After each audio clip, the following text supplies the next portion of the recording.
IVM.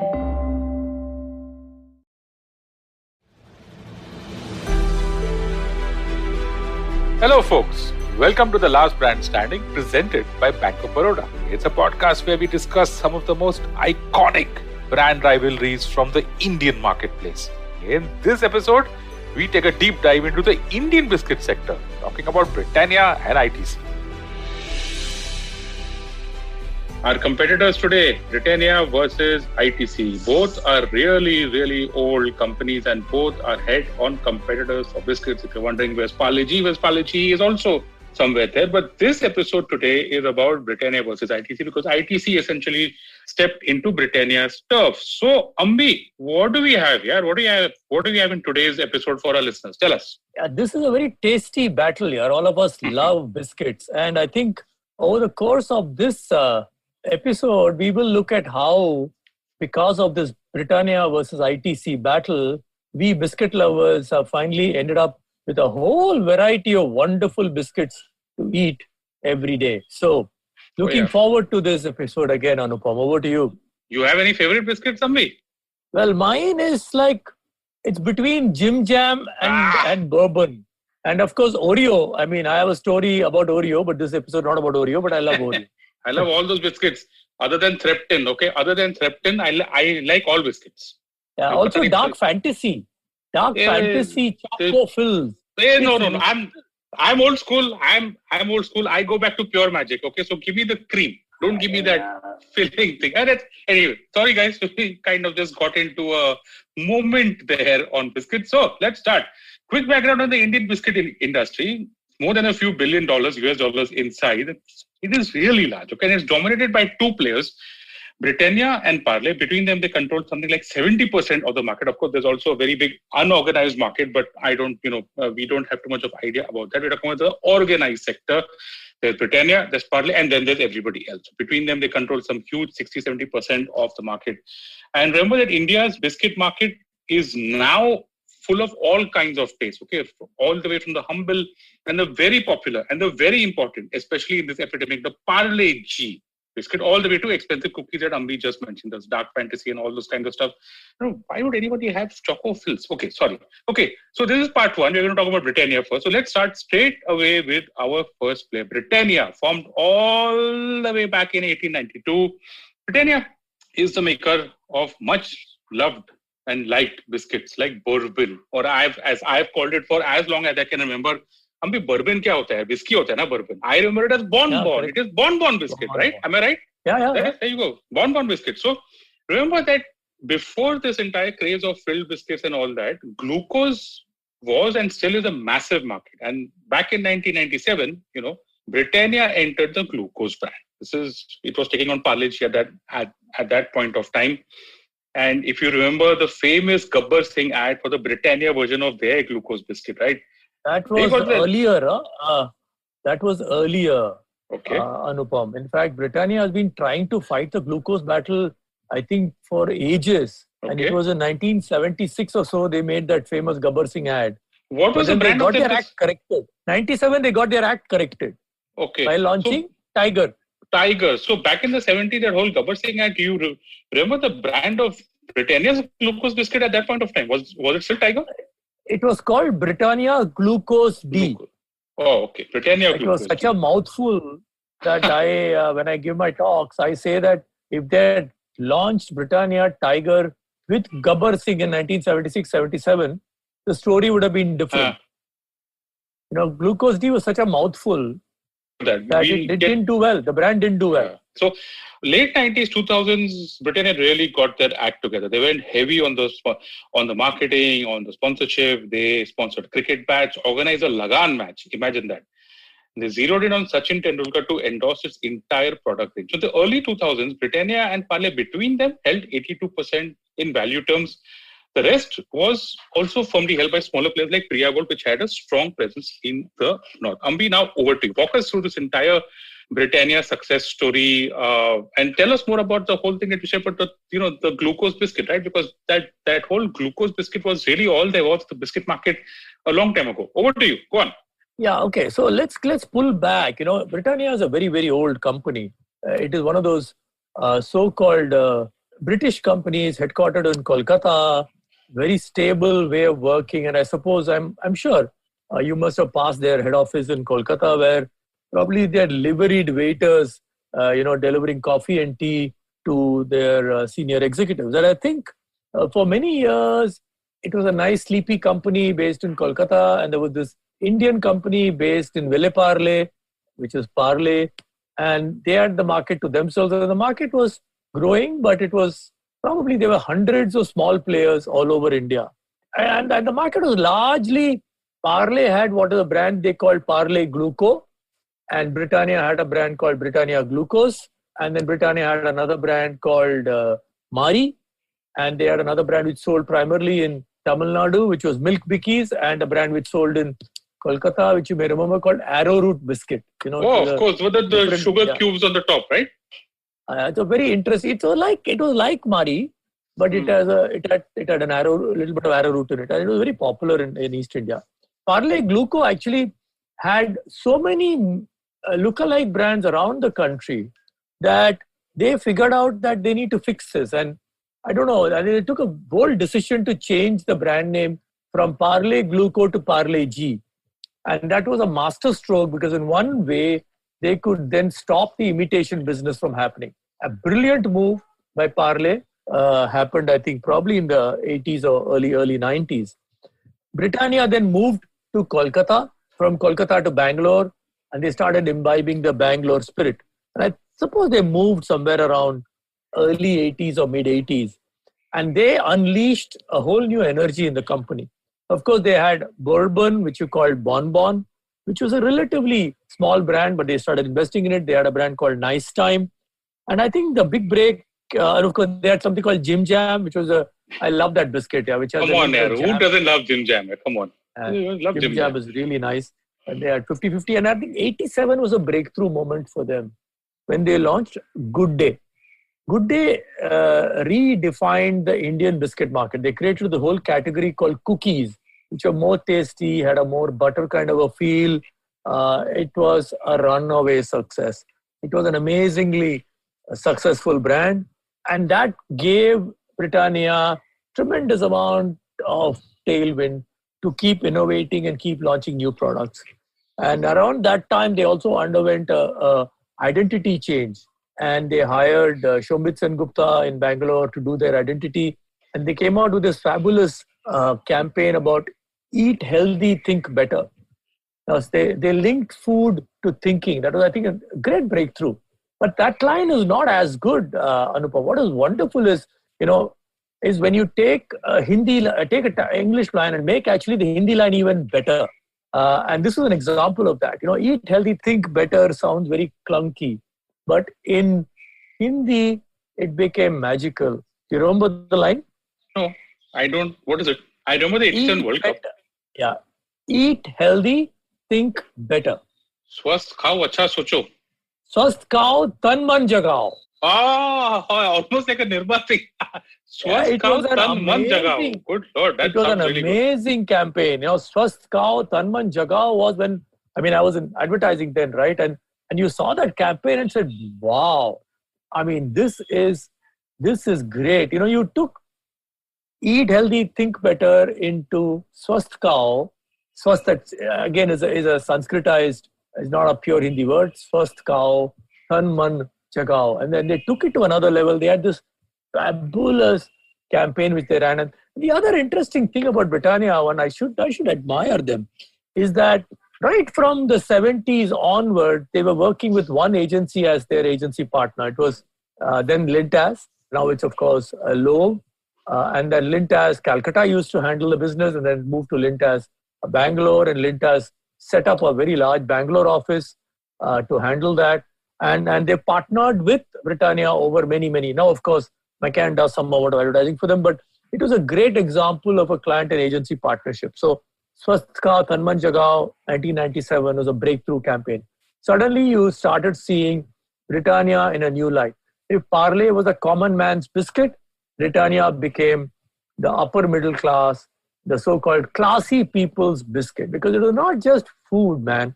It was about tan man jagana, which was, the whole taking it to another level.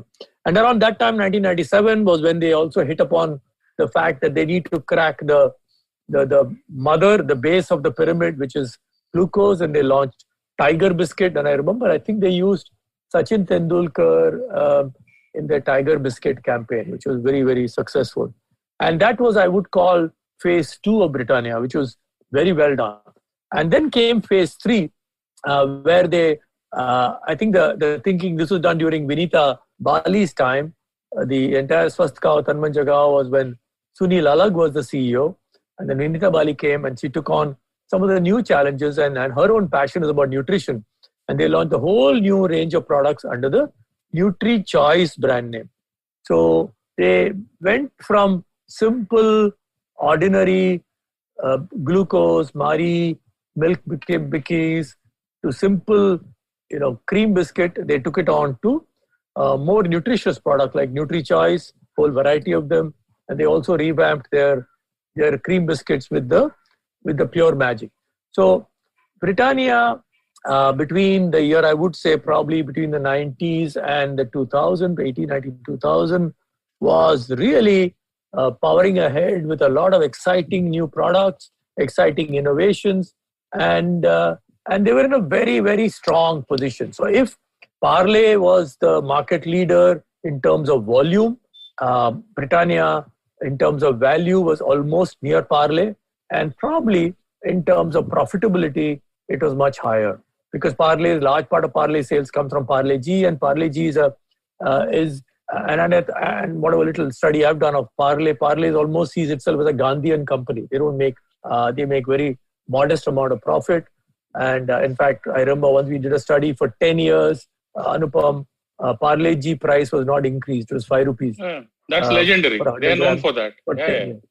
So it's an amazing company which understands cost and kept the cost low. So like the Amul Parle of probably biscuits, tonnage. probably, yeah. I said that they were like the Amul of biscuits. Although obviously they're a private company and that's a cooperative federation. So ownership wise, no, but product wise, I think I get what you say. Go on. Sorry. Yeah. So I think Britannia managed to actually define a space for themselves, which was the premium space, the more luxurious products, the more interesting products, the Swasth Ka, Tanman Jagao kind of very, very interesting products. And things were going on very, very nicely.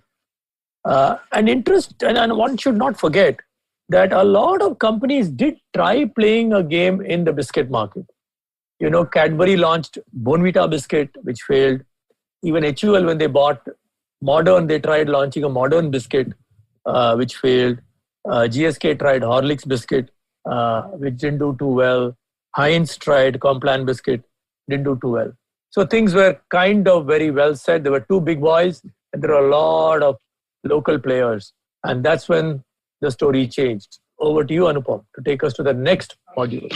Yeah, you kind of almost answered my question in that last part of me, because I was going to ask you that right now, that why, in the sense that biscuits is as FMCG a category as it can get. I was going to ask you, but you answered it. What I was going to ask you was, why hasn't Levers tried it? Why hasn't Nestle tried it? And you just answered. What's your view on biscuits, Ambi? I want to just wrap up this first part on this, because I think that, so this is all about tastes.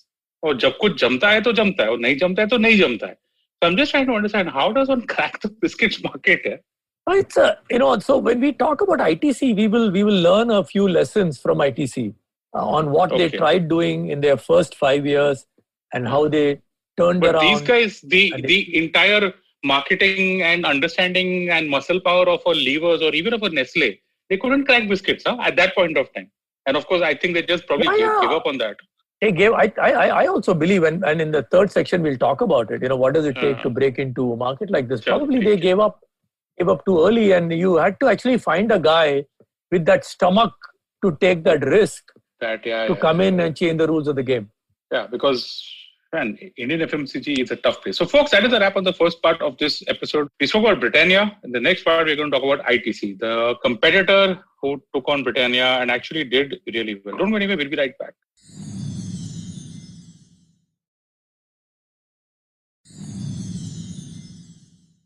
And welcome back. In the first part, we spoke about Britannia. Now we are going to talk about ITC. Now, ITC on its own honestly deserves an entire episode if on an entire series for its history, for its size, for the different things it has done, for all the controversies, for all the other things that have surrounded it. Now, ITC was formed as Imperial Tobacco back in 1910, and it changed its company to India Tobacco Company in 1970 as the company's ownership progressively Indianized. Okay, so ITC. Over the years, ITC just expanded its portfolio right, left, and center. Now, the main engine, the core business of ITC, where it gets its profits, where it gets its cash flows, is cigarettes. Okay, so it developed its category from just that one product all the way to today, where it has 20 categories and probably more than thousands of products.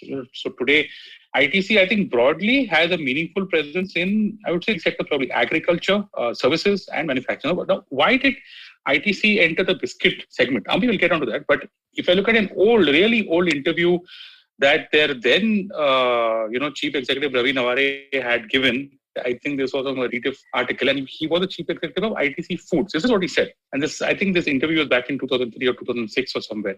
He said, we decided to enter the food segment because it's a 550,000 crore market in India, but only 6% of this is branded and packaged. 6% branded and packaged. Okay.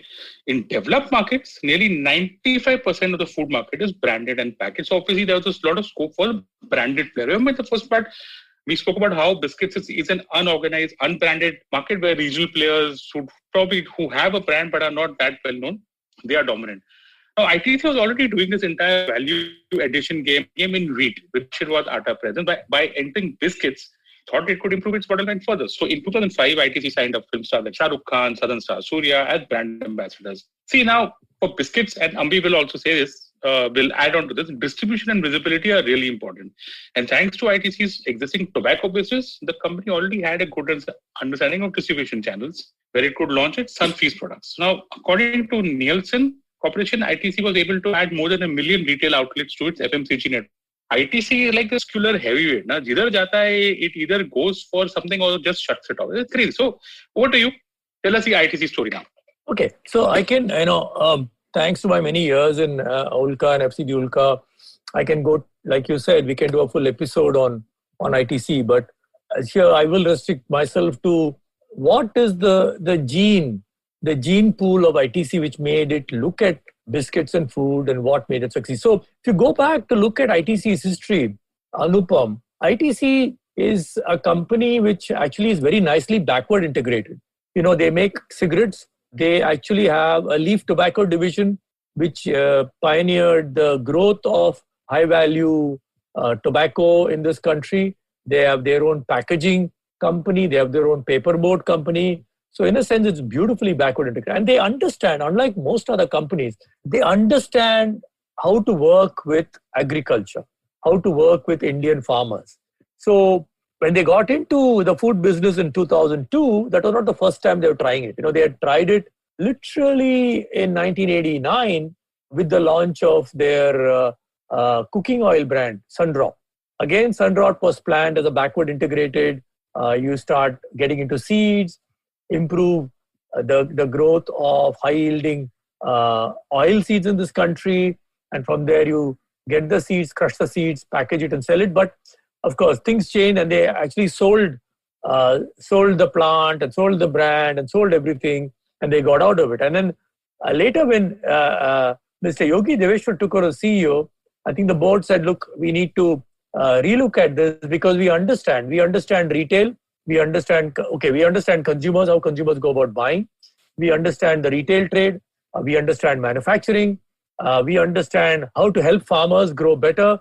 We know how to buy agricultural raw materials. So it was like a fabulous playbook they had ready, and they applied it in 2002. They launched Ashirwad Atta. At that time, I remember there was Annapurna, and then there was Captain Cook, and there was a couple of other brands from Delhi. They launched Ashirwad, and in 2003, they launched their biscuit brand, which was Sunfeast. Of course, you should remember that Sunfeast may also remind you of the cooking oil brand ITC had in 1989, which was Sundrop. And Sunfeast again started, they said we cannot go about building multiple brands, so we'll have one brand which will be Sunfeast. It will take on Britannia, it will take on Parle. And I think the early phase, of Sunfeast was trying to get a basic product and market going. And there again, they addressed the bottom. So they had a Sunfeast Mari Light, they had a Sunfeast Milky Magic, and they had a Sunfeast Glucose. They had SRK, Shahrukh Khan for rest of India, and they had Surya, who's a big film star in Tamil Nadu, to promote their brand in Tamil Nadu, especially Milky Magic. And ITC is very strong in South India. So they got fairly good traction going forward. But as they start building their business, they realized that their cream biscuit were taking off. And so their cream biscuit started moving very well, and they started promoting it more and more. And the phase 2 ITC came almost 5-7 years after they had, Ravi Navared that then moved out, and then Chittaranjan Dar had come in, and he started looking at the cost. He started saying, we need to look at profitable segments, and their board was also pushing them towards improving profitability, and they realized that they should go up to the top end of the market. And so they focused on cookies. They launched a whole range of, now they have a brand called Mom's Magic. They had a whole range of cookies they launched, and then they launched Dark Fantasy. Dark Fantasy was an amazing success. It was a cream biscuit, chocolate, and a cream in the middle. They had multiple flavors in that. And then they launched a brand called Dark Fantasy Cream Fills, which is a biscuit with cream in the middle. It kind of almost like a chocolate, and fabulous tasting product. And this gave them a huge win. So to succeed in the Indian biscuit market, you need to have some semblance of presence in the bottom end, which is Bari, glucose, some simple salt biscuit, and some simple milk biscuit. But then you need to start adding layers on top. And ITC did it very well. They had cookies. Cookie was taking off. 2005, 2010, cookie started expanding, and cookie literally became the new glucose biscuit in India. And ITC was very good. ITC was very good at innovating, creating new flavors, creating new varieties. And like you said, they had a long-term vision to build the business. They're willing to invest. They're willing to invest in one particular year. I remember we were sitting and doing an analysis, and we discovered that FCB Ulka, which handled the ITC biscuit business, one particular year we discovered we had actually made 24 different ads for them. Wow. And so they were really aggressive. Hemant Malik was then the marketing head. Now he's currently the CEO of the biscuit business. They were very aggressive. They kept going with new products into the market. And if something fails, take it off. Come on, get on with new product. So today, even when they launched their Bingo Chips was not a success, but then they kept at it, and they managed to fix so they actually today straddle the whole spectrum. They have atta, and then they have biscuit, and they have noodles. Yeah, they have now got yippee noodles. They've got into, that's another story, whether they should get into milk and juice and all that. But here, at least as far as biscuits are concerned, finally, Britannia had a credible competition. And Britannia, I don't think, could react fast enough to ITC. And of course, if you have a very, very strong competitor, maybe Britannia did the right thing, saying, look, let's stay back and protect our turf and let the growth go to that guy. So as you said, at one time, Parle and Britannia had 80% of the organized sector market. Thanks to ITC, that came down to 70%. My feeling is ITC may have taken more market share out of Britannia than from Parle, because Parle was really about the bottom end, which is, Parle G. Large part of their business comes from Parle G, which is unshakable because it is so economically priced. We'll talk about in the third part how it's a great example of value engineering, right? But, this is interesting. ITC succeeded where other big food companies did not succeed, right? Hindustan Unilever had a huge food business. They had Nor soups, they had tea, they had coffee, but they couldn't make a success out of cookies and biscuits. Now, I don't know whether with Horlicks they will be able to succeed. Again, GSK, they had Horlicks, they had Boost, they didn't succeed. Cadbury, they had tried with Bonvita, didn't succeed. In fact, Cadbury actually succeeded with Oreo by going after the top end of the market. And who created the entire top end. It was created largely by Britannia and then further built by ITC, right? Correct. And tried with Complan, didn't succeed, right? Nestle is now trying with a brand called Excelsior. But why did all of them fail? And how did ITC succeed? I think it's a combination of will, combination of tremendous understanding of the whole supply chain, understanding of retail, how they could control retail, how they could invest in retail, and of course, how they went about building their brand. They continued to invest in their Sunfeast brand. They innovated the hell out of the category. And I think all this combined to make ITC into a credible player. Now, I think ITC probably has a 10% market of the overall biscuit category and probably 25 to 30% of the premium category, which is cookies and cream biscuits. So ITC is succeeded where a lot of other companies have just given up and run away.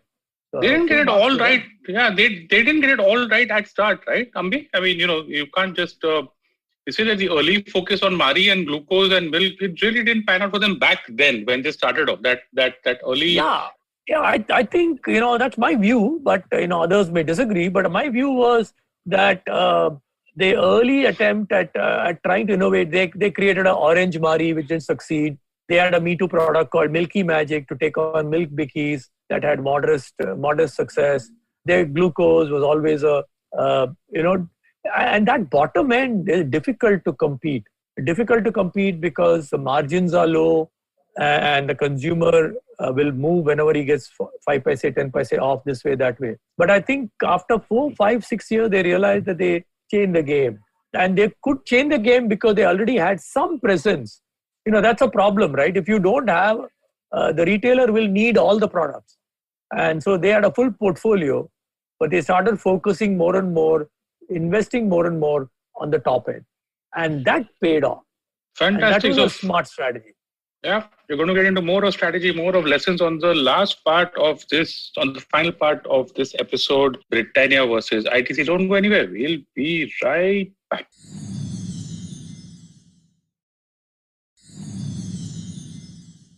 And welcome back to this episode. We spoke about Britannia in the first part, ITC in the second part, and in this third part, we are going to talk about lessons, about strategy, about a whole lot of stuff. So, Ambi, there's one thing that you notice about FMCG, probably holds true for a lot of other sectors also in India, which are consumer facing, right? So, India is a massive landscape with lots of opportunities. I remember, I think it was Rama Bijapurkar who had said that India keeps changing every 5 kilometers. So, if you look at it from Kashmir to Kanyakumari or from Rajasthan to Assam, it just keeps on changing. So what is an opportunity is also a challenge for you to get right at a national level, whether it is in taste, whether it is in distribution networks, whether it is in anything. And this is specific to FMCG, right? Because say you can make a car and a car will run just as it does in South as it will in the North.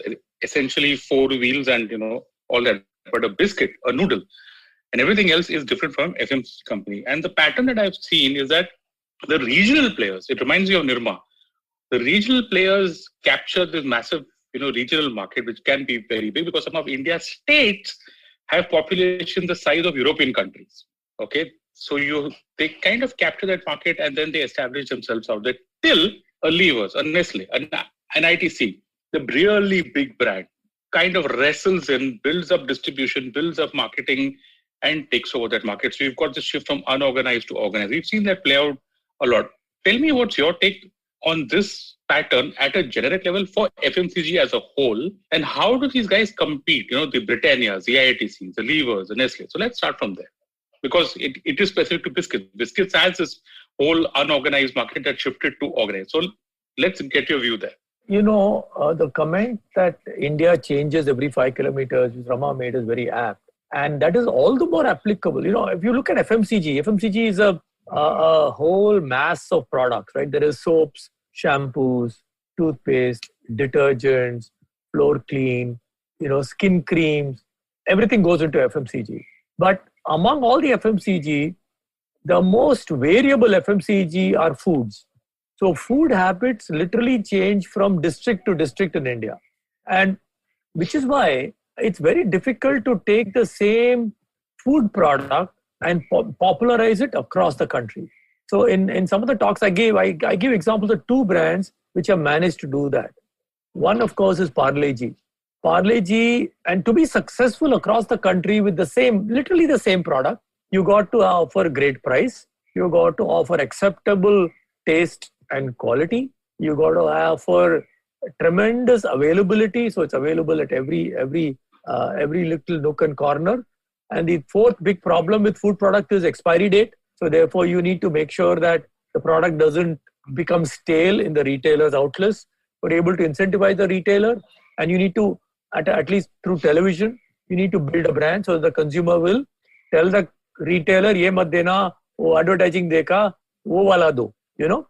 So Parle G did it brilliantly, okay, and they built the world's biggest biscuit brand, right, Parle G, and that they did it by hitting all the right buttons. You know, they don't make it in one plant; they make it in 40 different plants around the country. And some years later, it was Nestle who got the formula right for Maggi, right? And though Maggi did never made profits for 10 years, but I'm told now it's a very profitable brand. But Maggi succeeded by hitting all the right buttons. You know, so biscuits were not true to India. Biscuits are completely alien taste. It's a British taste. We are used to eating kakras and all those kind of things. We're not used to eating biscuits, which is baked in an oven. Similarly, we're not used to eating noodles.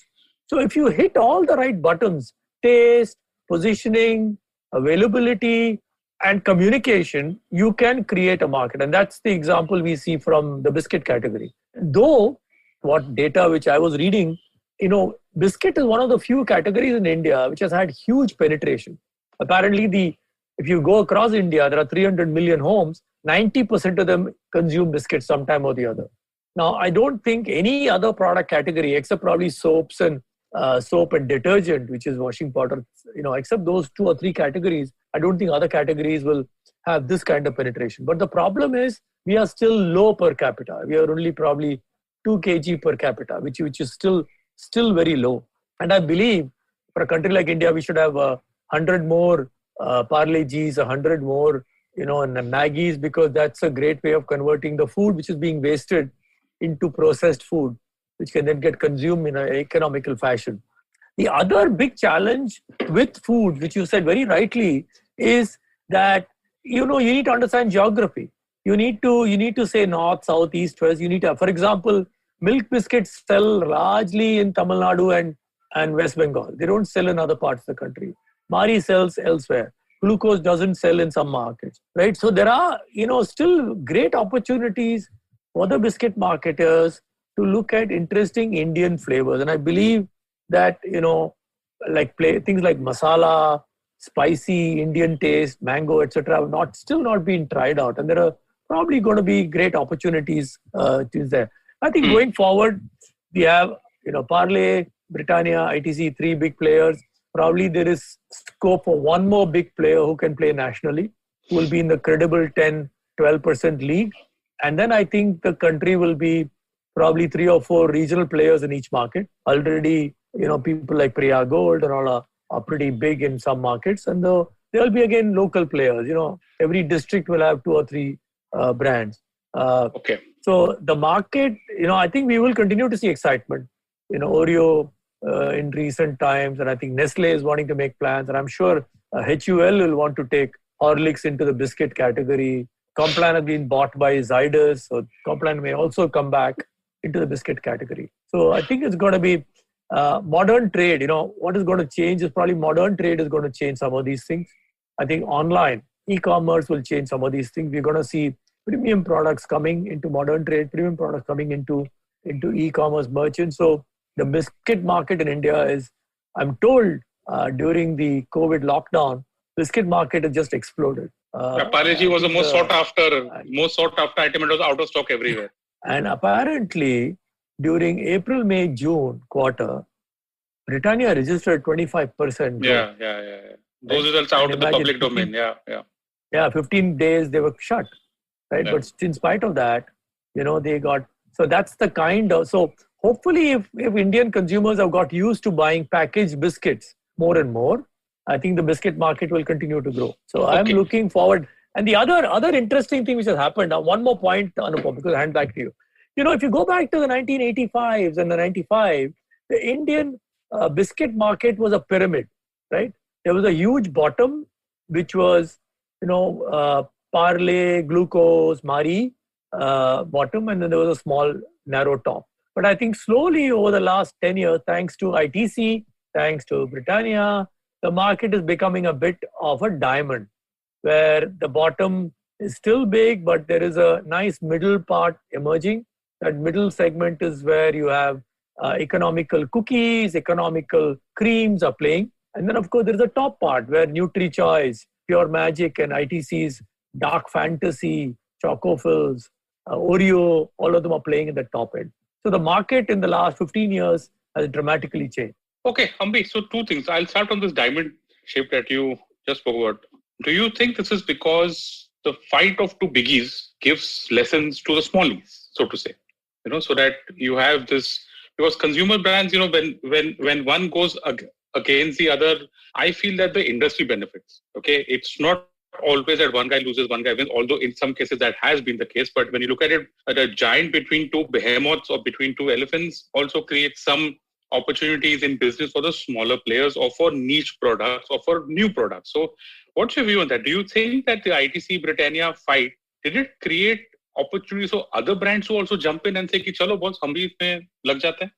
I think, when you have these intense, business battles between large players, a lot of excitement is created. One consumer who might have been in a kind of a boredom of buying bourbon every month suddenly sees, Pure Magic, sees Dark Fantasy, says, hey, let's try that. So the consumer's getting upgraded. Consumers, is now ready to open the wallet and pay more. And that happens, and that creates more space, and you find more people coming in. More people come in from two fronts. One, local manufacturers start offering more interesting products, right? And also more people to come from outside. And there is this cookie brand which has done reasonably well, right? Which came from Australia, I think. And then, of course, there is this so-called bespoke or artisanal cookie brands which are coming up. And those of us who used to travel regularly used to see that brand called Cookie Man, right?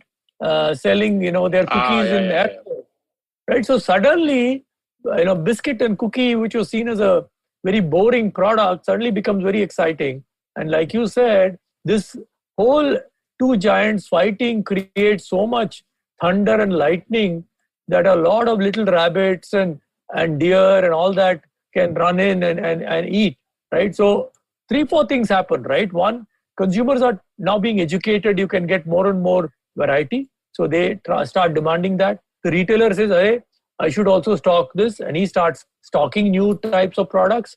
And when he starts stocking new types of products, other manufacturers say, I think we can also sell. So imported stuff comes, international companies come to set up plants in India, and everyone benefits, I think. And of course, finally, the farmer benefit, because, all this stuff is bought from farmers, like wheat and atta and sugar and maida, oil, all that is bought from Indian farmers. And only thing which we don't talk about it here, but there is an 18% GST on cookies and biscuits, right? Which is for a product which is so commonly consumed. That's a little high, but I'm told, and you may know more, that's because of this inverse duty logic, because there's a lot of inputs. Yeah, raw materials have higher GST than the finished product. Yeah. Yeah, so that's a logic I was given, but that 18% GST is probably given some win to the local players, person who's operating at a district level, a state level to go. But I know I've advised small companies. It's tough. It is tough to compete with these big boys. Okay, Ambi, last question. If there is a listener out there who's listening to us, he wakes up one fine day and says, "Mere ko bhi biscuit banane ka hai. Why don't I just, and maybe he doesn't have the hundreds of millions of dollars of a venture capital or a private equity to say, Leo, ja Simran, ja ji le apni zindagi." Okay, that that you can go and spend through this and no need to make profits and revenue bhi nahi kamana. I'm ranting on that, but sorry. Yeah. In general, there's this, person who just says that I want to make biscuits. Why not? And why not? Actually, there's so many consumer brands that have come up in this lockdown. I have done a few episodes of my Paisa podcast where I've spoken to people in the startup industry, and they're saying direct to consumer is a hot business. Money is actually flowing in out there. So let's say someone wants to start his or her own biscuit brand. What would be your advice? What would be the top 3 or the top 5 things that this person should do? All the way from probably ideation to strategy to distribution, whatever. I don't have great wisdom here because I'm saying there are basic stuff you can do, which is that you have to first understand which market are you catering to, which is, you for example, you're sitting in, say, Nagpur. You have to say, look, I will define my market as Nagpur. I will not try and, and what happens in a lot of these small manufacturers, what has been advising, they start selling in Nagpur and they get calls from Pune and Bombay and someone says, mujhe bhi 2 peti bhej do. And they supply it and that's when the spiral starts because you got to understand this is a perishable product. So once we did a study and we found that, for example, wafer chip manufacturers don't supply their product to any distributor is more than 200 kilometers from their factory gate because you can't, it will go rancid. So first, understand your market. Don't go all over. Stay focused. Second, do something interesting with your product. Cookies, you can innovate. You can make jeera cookies. You can get ajwain cookies. You can talk of, immunity boosting cookies. You can put all kinds of stuff in cookies. It's very easy. There's a company who's advising out of Vijayawada. We're doing some fabulously innovative stuff with cookies. Then be ready to work very hard. Be ready to work the market. Be ready to wear your bloody shoe thin. You got to, if you want to go after the retail market, you got to work the market hard. You got to work very hard.